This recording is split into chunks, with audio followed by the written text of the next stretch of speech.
These thoughts do not mean anything. They are like the things I see in this room, on this street, from this window, in this place. Unlike the preceding ones, these exercises do not begin with the idea for the day. In these practice periods, begin with noting the thoughts that are crossing your mind for about a minute.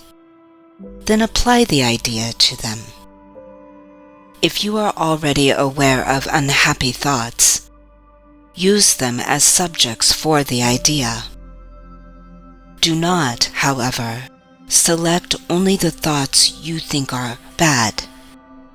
You will find, if you train yourself to look at your thoughts, that they represent such a mixture that, in a sense, none of them can be called good or bad.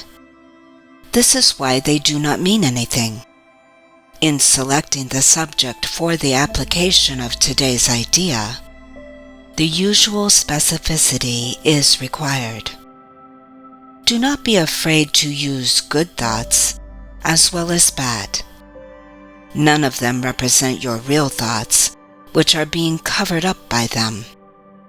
The good ones, of which you are aware, are but shadows of what lies beyond, and shadows make sight difficult. The bad ones are blocks to sight, and make seeing impossible.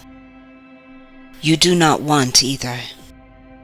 This is a major exercise, and will be repeated from time to time in somewhat different form.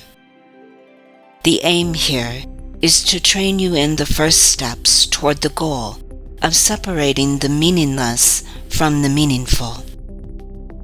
It is a first attempt in the long-range purpose of learning to see the meaningless as outside you and the meaningful within.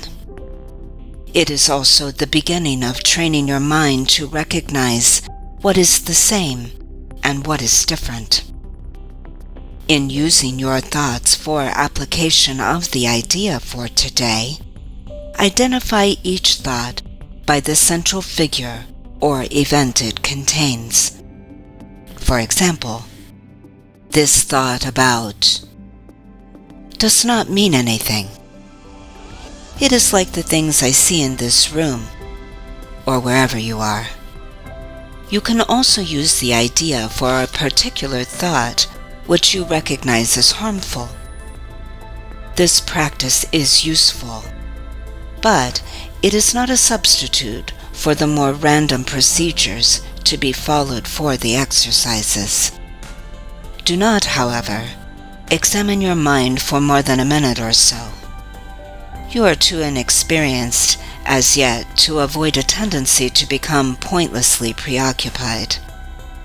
Further, since these exercises are the first of their kind, you may find the suspension of judgment in connection with thoughts particularly difficult.